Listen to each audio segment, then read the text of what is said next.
भीषण महामारी की तरह फैला हुआ रोग है अंग्रेजी में जिसे मास्टरबेशन। बालकों से लेकर के बड़े तक का ये संहार कर रहा है महामारी। इससे बढ़कर नाशकारी कोई रोग नहीं। आज शर्माया जाता है बातें अपने बच्चों से पूछने में। क्रियाएं कर रहे हो, तुम्हें शर्म नहीं आ रही, और उनका निवारण कैसे होना है इस बात के सुनने और बोलने में तुम्हें शर्म आ रही, कैसी मूर्खता छा रही है। ब्रह्मचर्य बहुत बड़ी हमारी निधि है। ब्रह्मचर्य संपूर्ण विद्याओं को प्रकाशित कर देता है। ब्रह्मचर्य समस्त वैभवों का स्वामी बना देता है। ब्रह्मचर्य समस्त दुर्भाग्य को मिटाकर सौभाग्य प्रदान करता है। ब्रह्मचर्य संपूर्ण उन्नति का बीज है। मन, प्राण तथा ये ब्रह्मचर्य, ये तीनों एक ही है। जिसका ब्रह्मचर्य ठीक रहे, ये स्थूल प्राण होने लगते हैं। पहचान है ऐसे भैंसे की जैसे श्वास निकलती है। जब सोते तो बड़े भारी ऐसे घोटे शोरगुल होता है, स्थूल प्राणों का लक्षण है। जिसका ब्रह्मचर्य ठीक, उसके प्राण सूक्ष्म हो जाते हैं और मन शांत होने लगता है। ये मन की चालबाजी जो तुम्हारे अंदर, वही हमारे अंदर, तुम्हारे सबके अंदर। एक बार देख लेते हैं। हृदय में जलन होती है, पीड़ा होती है, व्यथा होती है। उपासक उसकी काट तो जानता है पर प्रयोग नहीं कर रहा विषय आकर्षण के कारण। पर उस समय विषय प्रीता होने के कारण वो उनका प्रयोग करना भूल जाता है। अब जो ये बात आई है इस पर समझना होगा। पहली बात तो हमने पूरी आपको बता दी कि कहीं हमको लड़खड़ाना नहीं, निराश नहीं होना। किसी भी परिस्थिति में निश्चित भगवत प्राप्ति होगी। चुप शांत, शरीर पवित्र रख के देखो 1 महीना। झूठा मुंह मत रखना, शरीर पवित्र रखो और ब्रह्मचर्य रह के देखो। 1 महीने में आपको ऐसा लगेगा आप देवता। जहां लग रहा है कि यहां गिर सकते हैं, वहां संयोग ही न बैठने दें। दूरी बना के रखे। पक्का समझो, कभी ऐसा संयोग बन रहा हो, भाग पड़ो कमजोर बन के, बलवान बन के। वहां बैठना नहीं, बैठ गए तो गए। देर नहीं लगती, बहुत बलवान है। और अगर कमजोर बन के भाग गए तो बच गए। इसमें भागना ही है, उससे लड़ नहीं सकता कोई गर्व न करे महीना 2 महीना ब्रह्मचर्य रह के कि मैं काम विजयी हो गया। भगवान शंकर की समाधि भंग कर सकता है, तुम तो जीव हो, वो शिव हैं, वो शिव हैं, उनकी समाधि भंग कर सकता है, तो जीव हो। बहुत बचा के रखना, बहुत छुपा के रखना। शरीर एक परमात्मा की दी हुई धरोहर है, हम ज्यों का त्यों वापस कर दें, मलिन न करें। कबीरदास जी कहते, चदरिया झीनी रे झीनी, जैसी की तैसी धर दीली। जैसी दी थी प्रभु, अपवित्र नहीं किया। जैसी की तैसी धर दीली, चदरिया झीनी रे झीनी। जो हमारा संत मार्ग है वो यही मार्ग है। पर सिद्धासन और पद्मासन में बैठने की वो भूल न करे जिसका ब्रह्मचर्य ठीक नहीं है। भूल न करे, नहीं शरीर पीड़ा और रोग से ग्रसित हो जाएगा।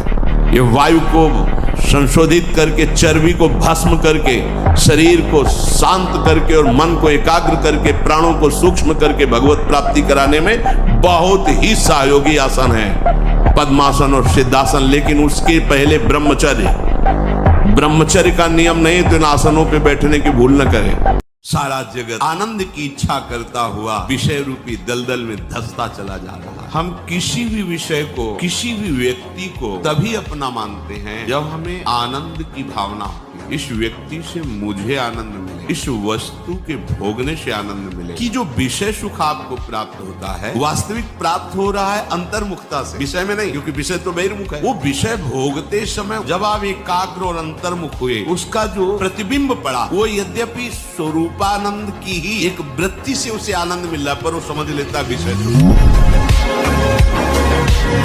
आप समय को व्यर्थ करते हैं कि नहीं? अगर आप ईमानदारी से समय को प्रयोग करें तो 12 घंटे आपको काम के लिए देते, 6 घंटे सोने के लिए देते, 2 घंटे भोजन के लिए देते, 1 घंटे मनोरंजन के लिए देते, 3 घंटे तो फिर भी बचे ना। चाहे विद्यार्थी हो, चाहे किसान हो, चाहे व्यापारी हो, चाहे नौकरी करते हो, कोई भी हो, 3 घंटे भजन में हमें दे दो, कितनी ऊंचाई पर पहुंच जाओगे। इसलिए बात समझो, निराश होने के लिए मानव शरीर मिला, पशु है क्या? अरे हम भूखे रह के, कष्ट सह करके, दुख सह करके भी मुस्कुराएंगे। हमारे पास ज्ञान है, हमारे पास भगवान का बल है। ऐसे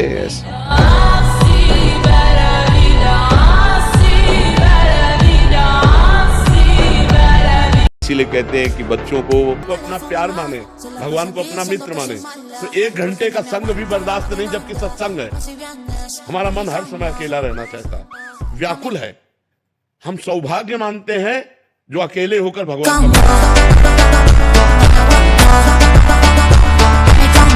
और ब्रह्मचर्य का जरूर ध्यान दो। आज व्यभिचार परायण हमारी जनता हो रही है, जिधर देखो व्यभिचार का बोलबाला है। गृहस्थ में है तो उचित ब्रह्मचर्य, और विरक्त में है तो पूर्ण ब्रह्मचर्य। ब्रह्मचर्य के बिना, ब्रह्मचर्य जीवन की नींव है। गर्लफ्रेंड, बॉयफ्रेंड, अस्तमैथुन, ये वो सब नष्ट किए दे रहे अपने आप को। ये क्या है? मनुष्य जीवन का उपहास कर रहे हो। बड़े भाग मानुष तन पावा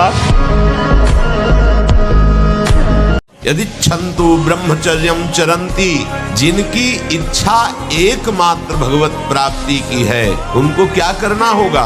ब्रह्मचर्य का पालन करना। प्रत्येक इंद्रियों का निर्विषय हो जाना वास्तविक ब्रह्मचर्य है। जैसे आग में पकाया हुआ दाना पुनः अंकुरित होने के योग्य नहीं रह जाता। गेहूं, चना, कोई भी हो, भुन जाए, भुनने के बाद उसे आप खेत में डाल दीजिए, चाहे जितना खाद पानी लगाइए, अंकुरण नहीं होगा। ऐसे ही जिसको तत्व ज्ञान हो जाता है या भगवत प्रेम प्राप्त हो जाता है, तो उसके हृदय में कभी कोई वासना नहीं जगती। वो दिखाई देता है वैसे ही दाना, पर अंतर होगा। एक में अंकुरण होगा और उसमें अंकुरण नहीं होगा। बिल्कुल हृदय में कोई चिंतन का क्लेश नहीं, आत्मानंद से परिपूर्ण हृदय हो जाता है। जब हमारा मन ये लालसा पैदा करता है, तभी हम उसमें तदात्म हो जाते हैं, क्योंकि हम सुख के लोभी हैं। वो हमें सुख दिखाता है, बस ऐसे, बस उसी समय मन ऐसा प्रेरित करता है, ऐसा है। बोले अब शांत हो गया, भजन कई मिनट माला चलेगा, लेकिन अगला प्रोग्राम उतना ही कर चुका है। सामने आपके जहां पेश किया, कांप जाओगे आप, ये क्या हो रहा है? हमने तो सोचा था केवल एक बार देख लेंगे, अब क्या हो रहा है? वो ऐसे दलदल में फंसा देता है कि अगर हरि का आश्रय नहीं है तो कभी नहीं निकल सकता, कभी नहीं निकल सकता। ये जो हम संग करते हैं किसी विषय का, वस्तु का, व्यक्ति का, स्थान का, मूल हमारे हृदय में आनंद प्राप्ति की लालसा होती है। आप देख लीजिए, अच्छे से अच्छा या बुरे से बुरा जो भी हमारे द्वारा कृत्य होता है, उसका मूल कारण होता है सुख भोगने की लालसा। आनंद आ जाए, क्या पीऊं, क्या खाऊं, क्या देखूं, क्या सूंघूं, क्या छूऊं, क्या भोगूं, जिससे मैं आनंदित रहूं। पर दिशा गलत हो गई, खोज आनंद की हो रही है, क्योंकि ये आनंद का ही अंश है, इसलिए आनंद की खोज कर रहा है। हनुमान जी को कोई परास्त क्यों नहीं कर पाता था? 2 कारण थे, चरित्र पवित्र, चरित्र पवित्र और भगवान का चिंतन। हाहाकार मचा दिया, ऐसे जैसे उल्टा नहीं लगाया जाता, ऐसे ऐसे पकड़ के राक्षसों को मसल देते। एक भूसे में हजारों को बाल ब्रह्मचारी और भगवान की शक्ति से संपन्न। अब महाकुआ साबुन लगा के ब्रह्मचारी, रजोगुण चढ़ेगा, काम भावना जागृत होगी, त्वचा स्वयं साफ रहेगी यदि आप तेल मालिश नहीं करते। अब तेल की जरूरत क्या है? ब्रह्मचर्य तो तेल की जरूरत है। सर्दी अब शुरू नहीं हुई हो, गीजर से स्नान साधना हो रही। कोई एक बच्चा जब उससे परिचय प्राप्त हुआ तो उसने बताया हमारे 9 गर्लफ्रेंड हैं। अच्छा, अब जब 9 हैं तो अब उनके भी कई होंगे बॉयफ्रेंड, अब उनके संबंध कैसे हैं? अब ये तो हम नहीं जानते ना।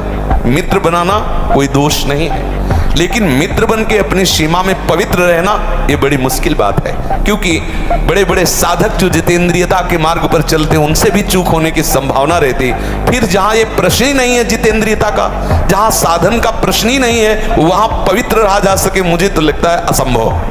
नस नाड़ियां इतनी कमजोर हो जाती हैं कि उसी वीर शक्ति को रोकने की क्षमता खो दे देती है। वो जरा सा भी स्पर्श करो निकल जाएगा, या जरा सा गलत चिंतन हुआ निकल जाएगा। तो और ऐसा अभ्यास हो जाता है कि ना ना ना ना सोचते सोचते हो जाएगा। अब ये सब पहले गुरुकुलों में रखा जाता था बच्चों को, इसीलिए कि उनको आध्यात्मिक शिक्षा के द्वारा पुष्ट किया जाता था। थोड़ा दुख आया रो दिए, थोड़ा खुशी हुई नाच दिए। नाचना भी है तो ऐसी हिम्मत में कि बारी से बारी दुख में भी नाचना बंद नहीं होगा। रोना है तो केवल प्रभु के लिए रोना है, झुकना है तो केवल भगवत भाव में झुकना है। हमको कोई रौंद नहीं सकता, कोई झुका नहीं सकता, हम भगवान के अंश हैं। थोड़ा तो समझो यार। बरुहल बास नरक करताता, दुष्ट संग जनि दे विधाता। भले नरक का बास मिल जाए लेकिन कुसंग न मिले। कुसंग मिलेगा तो परमार्थी पथि भ्रष्ट हो जाए, सत्संग मिलेगा तो भ्रष्ट पुरुष भी महात्मा बन जाएगा। सत्संग का प्रभाव होता है समस्त दुर्गुण दुराचारों को मिटा करके सत्य सच्चिदानंद भगवान में स्थिति प्रदान करना। और जब हमारा दुर्गति का योग लगता है तब कुसंग मिलता है, और कुसंग सर्वनाश कर देता है। पूज्य राधा बाबा कह रहे हैं, अगर आप किसी भी दृश्य को प्रियता से देखते हैं, ऐसी जगह खड़े जहां से शरीरों का आकर्षण देख रहे हैं, अपने आप का नाश कर रहे हैं, समस्त भोगों में कोई सुख नहीं है ये मान लो। केवल तुम मृत्यु का वर्ण कर रहे हो, अपने जीवन को नष्ट कर रहे हो। कोई दुर्गंध युक्त स्थान हो, हम नाक बंद करके चले, कोई मल बमन आदि पड़ा हो तो उस पर दृष्टि नहीं डालेंगे। ऐसे भगवत मार्ग में चलने वाली पथिक की दृष्टि बड़े से बड़े आकर्षणकारी भोगों के प्रति होती है। ध्यान रखना। कौन राजा है? तो हाथ जोड़कर कहा कि भगवान श्री राम। हनुमान जी तो सन्न रह गए, ये क्या? स्वामी से ही कहा, मां आपने कौन सा व्रत ले लिया रक्षा का? मेरे प्रभु के खिलाफ मैं कैसे हो सकता हूं?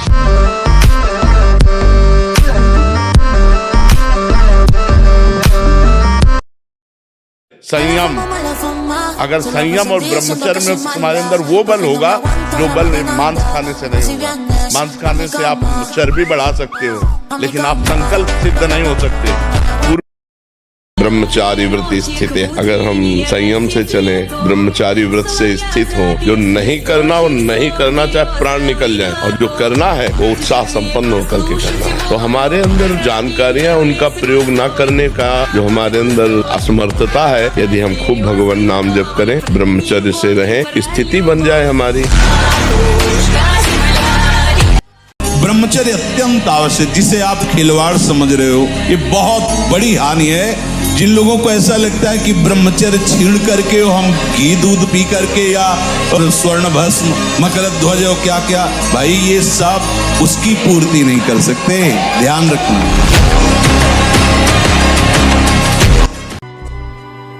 ये मन कभी कभी हमको ऐसा प्रेरित करता है, जहां इसको विषय संयोग होने का अवसर दिखाई दिया, कोई क्रिया, कोई संयोग, कुछ, तहा ये मन बुद्धि को इस तरह से आकर्षित करता है कि सुना है शास्त्र और गुरुजन कहते हैं कि सुख नहीं है, पर अगर हम इसे एक बार भोग लेते तो हमें पता चल जाता कि सुख नहीं, फिर हम अपने मन को समझा देते।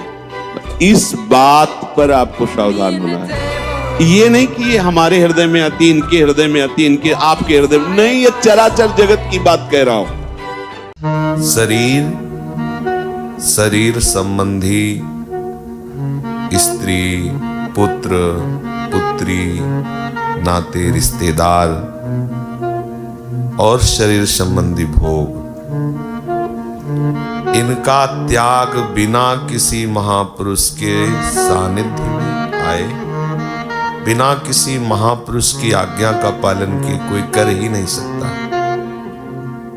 शरीर का राग, शरीर के संबंधियों का राग और शरीर के भोगे जाने वाले विषयों का राग, यही बंधन है। और बिना किसी भगवत प्रेमी महात्मा के सानिध्य में आए इस राग से छुटकारा नहीं मिल सकता। प्रवचन किया जा सकता है, ज्ञान की बातें की जा सकती हैं।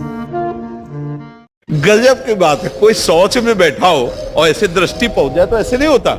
और तुम एकांत में वही देख रहे हो, मलमूत्र के द्वारा। और कौन सा देख रहे हो? देव मंदिर देख रहे हो क्या? क्या देख रहे हो तुम? सोच लघु शंका के ही स्थान तो है। कौन सी बहुत बड़ी बात है? उन्हीं से पैदा हुए हो, उसी द्वार से पैदा हुए हो, और उसी में देखकर विकार युक्त होकर फिर वही मरना चाहते हो, दुर्गति को प्राप्त होना चाहते हो। इसी बात से दुर्दशा हो गई। गंदे बच्चे, गंदा दृश्य, गंदा चिंतन, गंदी क्रियाएं नष्ट। ये जो ब्रह्मचर्य का नाश करते रहते हैं ना, उनकी मेधा शक्ति क्षीण हो जाती है, उनकी स्मृति शक्ति क्षीण हो जाती है, स्वभाव में चिड़चिड़ापन आ जाता है, दिमाग में ज्यादा मतलब बल लगाने की सामर्थ्य नहीं रह जाती। अगर बार बार कोई प्रश्न उत्तर करे तो एकदम, तो इसलिए बहुत थोड़ा सावधान। अपनी पाणी ग्रहण की हुई पत्नी के सिवा अन्य सब में भगवती की भावना करो। अगर दूसरी माताओं बहनों को काम दृष्टि से देखोगे, नष्ट हो जाओगे, सारे पुण्य नष्ट हो जाएंगे, बुद्धि भ्रष्ट हो जाएगी। ये नेत्र ही तो फंसाते हैं। अजामिल बहुत बढ़िया धर्मात्मा आदमी था। हम नेत्र से देखा कि एक वैश्या व्यभिचार कर रही है जंगल में। बस उसी वैश्या के व्यभिचार दृश्य ने उसको भ्रष्ट कर दिया और पूरा जीवन वैश्यागामी बना दिया। नेत्र का सारा तो खेल है। ये देख देख के बर्बाद, आज की नई पीढ़ी बर्बाद हो रही। देखे कि तो मोबाइल में गंदी गंदी बातें देख के वही गंदे आचरण कर रहे हैं। विषयों में वो गिरेगा, माया बलवती है, लेकिन वो विषयों में गिरना भी उसका ऐसे होगा जैसे बाल का खिलाड़ी अपने बाल को जमीन पे मारता है, फिर मारता है, एक मुक्का के लक्ष्य में पहुंच जाता है। वो गिरेगा जरूर, लेकिन वो अपने लक्ष्य को प्राप्त होगा, इसे कोई नहीं रोक सकता। माना वो मुझे झुका देगा, लेकिन मुझे नष्ट नहीं कर सकता। विषय बलवान है, मानते हैं, पर भगवान से बलवान नहीं है। जब नाम भगवान को अधीन कर सकता है तो विषयों को क्यों नहीं अधीन कर सकता? हम करोड़ बार हारेंगे, लेकिन हर बार उठकर भगवान की तरफ ही भागेंगे। देखते हैं माया जीतती है, मायापति की शरणागति।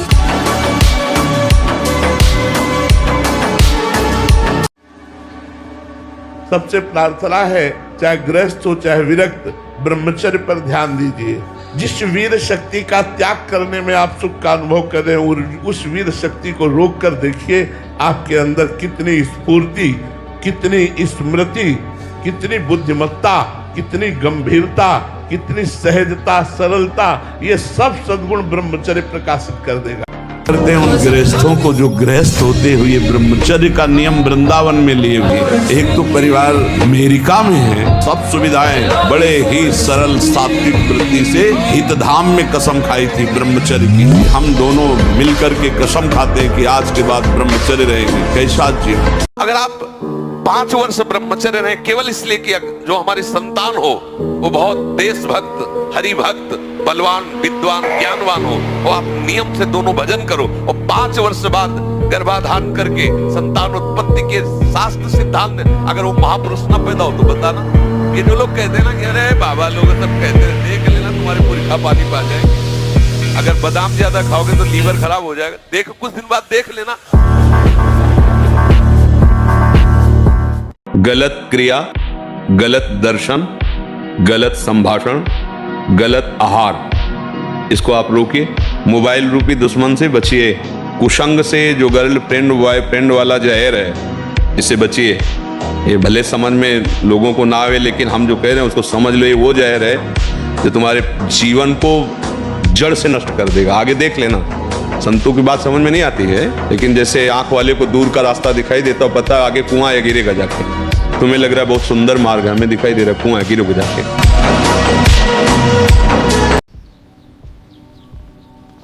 भाई तू उदास क्यों बैठा है? कुछ नहीं यार, इतने दिन हो गए ब्रह्मचर्य का पालन नहीं कर पा रहा हूँ, बार बार गिर जाता हूँ, क्या करूँ? ले कैप्शंस बॉय की वीडियो तुझे जोश से भर देगी। किसी भी स्थिति में, किसी भी कार्य प्रणाली में निराशा हमारे अंदर नहीं होनी चाहिए। हम रौंद के फेंक देंगे हर बाधाओं को। हम भगवान के बच्चा हैं। हताश होना, उदास होना, निराश होना ये हमारे जीवन में नहीं, और ये हम मनुष्य जीवन में बर्दाश्त नहीं करना चाहते। आप लोग वहीं परास्त हो रहे हो जहाँ भगवान का आश्रय नहीं। ये क्या है? आप विचार करके देखिए, जिसकी दोनों किडनी फेल हो, डायलिसिस हो रहा हो, शरीर भीषण कष्ट से युक्त हो, हम दहाड़ रहे हैं, अभी मृत्यु हो जाए उसकी क्या परवाह। हम भगवान के जन हैं, भगवान के अंश हैं, कोई शरीर थोड़ी है। शरीर अगर कष्ट में है तो वो अपनी तरफ बना रहे, हम अपनी तरफ है। हमारा जन्म केवल इस बात को लेके बैठ जाए कि हमारी किडनी खराब, हमारा कष्ट है, अब हम कुछ कर नहीं सकते। नहीं, हम हर वो कार्य कर सकते हैं जो स्वस्थ आदमी कर सकता है। हमारे में जोश होना चाहिए, हमारा में संकल्प शक्ति होनी चाहिए। वो तभी होगी जब अध्यात्म से जुड़ोगे। भजन करो, भगवान का नाम स्मरण करो और उत्साहित रहो और वीर पुरुष बनो, कायर पुरुष नहीं। ये मैं नहीं कर सकता, ये हमारी डायरी में नहीं। भजन बड़ा है या माया का प्रकोप बड़ा? आप लोग कायर बनोगे तो ना इस लोक के रह जाओगे ना परलोक के रह जाओगे, और वीर बनोगे तो जो चाहोगे वो प्राप्त कर लोगे। हमारा जिद्दी स्वभाव होना चाहिए। हम जिस कार्य को करना है उसे करके रहेंगे, चाहे लाख बाधाएं आए, मुझे परास्त कोई नहीं कर सकता। कुछ भी हो जाए, हम 100 बार गिरे, 1000 बार गिरे, तो भी हमारा जिद्दी स्वभाव यही कहेगा, मैं परास्त नहीं होऊंगा, मैं आगे बढ़ूंगा। पूरा जीवन हो गया, बच्चापन से बाबा जी बने थे, आज तक हमारा कोई दोस्त नहीं, और संभाल करके भगवान ऐसे जीवन व्यतीत करवा दे कि जीवन में कोई दोस्त न रहे। मेरे तो गिरधर गोपाल दूसरों। आप पहले ऐसे व्यक्ति का संग छोड़ें जो हस्तमैथुन कराने के लिए उत्साहित करे, या जो गंदे आचरण में, चाहे वो स्त्री साधक हो या पुरुष साधक, दोनों सावधान। ये रोग एक में ही नहीं होता, ये रोग दोनों शरीरधारियों में होता है। कामोत्तेजना दोनों को आती है। गंदे संग के कारण दोनों साधक गंदी आचरण कर बैठते हो, दोनों इस रोग से पीड़ित होते। पुरुष तो इस रोग को प्रकट कर देता है, माताएं बहनें इस रोग को प्रकाशित नहीं कर पाती, लेकिन पीड़ित होती है इस रोग से। यदि सावधान उपासक न चले तो चाहे स्त्री शरीर हो चाहे पुरुष शरीर, उसको कष्ट होता है।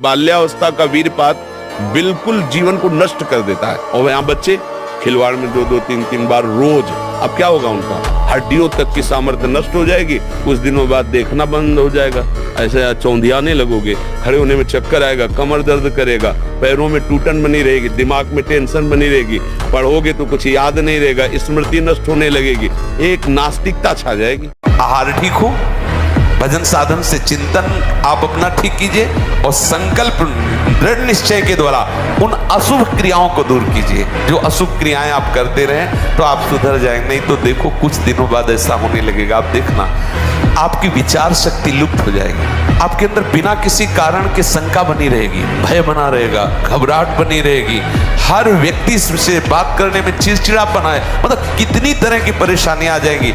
अपने आप जितेंद्रिय हो जाए। शरीर एक रथ है, बुद्धि इस रथ को चलाने वाला सारथी है, बैठने वाला जीवात्मा है, मन लगाम है, इंद्रियां घोड़े हैं। ये घोड़े विषय भोग का चारा चरने के लिए जाएंगे। अगर मन रूपी लगाम को बुद्धि रूपी सारथी ने ठीक से खींचा नहीं तो ये खंडक में गिरा दे। और जीव इतना भोला बन चुका है कि गड्ढे में गिरा है फिर भी वो आनंदित है, वो उसी को सुख समझ रहा है। जिसे तुम सुख समझते हो वो सुख की छाया है, समझ पड़ती नहीं है गिरधर की माया। चिकनी चमड़ी केवल देखकर फंस रहे हैं, कुछ नहीं। बुद्धि को परमात्म चिंतन से इतनी बलवान बनाओ कि अपनी इंद्रियों के द्वारों से घसीट कर उसे भगवान में स्थित करो। पूरा जीवन इसी बात में अनुभव। ऐसा कैसे कह दिया कि अनंत नाम कहने पर भी आनंद नहीं? हमारा जीवन प्रमाणित है। हमारी दोनों किडनी राधा नाम पे दहाड़ रहा हूँ, राधा नाम पे जीवित, मैं तुम्हारे सामने बैठा हूँ। यदि आप सावधान नहीं रहे, हमारे इशारे को नहीं समझे, तो ना परमार्थ के लायक रहोगे ना व्यवहार के लायक रहोगे। जो नियम संयम का त्यागी और भ्रष्ट आचरण वाला होता है उसकी कभी दिनचर्या एक जैसी हो ही नहीं सकती। वो किसी भी शास्त्र या गुरुदेव या संत की आज्ञा पर बहुत समय तक टिका रहे, ऐसा हो ही नहीं सकता। एक जैसी दिनचर्या और शास्त्र और गुरु आज्ञा पर चलने वाला वही उपासक होगा जो भ्रष्ट आचरण नहीं करता। ये घी, रबड़ी, रसगुल्ला, दूध और ये बादाम, पिस्ता गृहस्थों के लिए बने, भगवत मार्ग के पथिकों के लिए नहीं। उनके लिए नाम रूपी बल और ब्रह्मचर्य का महान ताकत, एक अद्भुत बल, एक अद्भुत उत्साह, एक अद्भुत तेज बना रहता। बादाम में थोड़ी है, हलवा में थोड़ी है।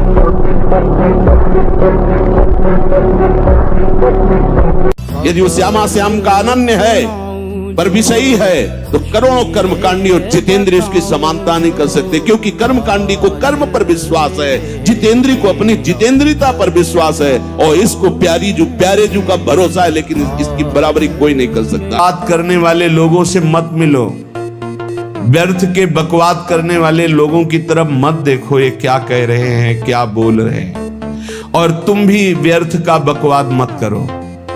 अपने समय को कीमती मान करके निरंतर प्रिया प्रीतम का नाम जप करो, उनकी गुण लीला गाओ, उनकी सेवा में रहो। कभी प्रपंच की बातें, कभी प्रतिष्ठा का चिंतन, कभी नाना प्रकार के मान सम्मान का चिंतन, ये घुसने न पावे हृदय में। बहुत सावधान रहना चाहिए साधक को। ऐसी बातें देखो मत, ऐसी बातें सुनो मत जिससे तुम्हारा हृदय उद्विग्न होकर प्रभु का चिंतन छोड़ दे।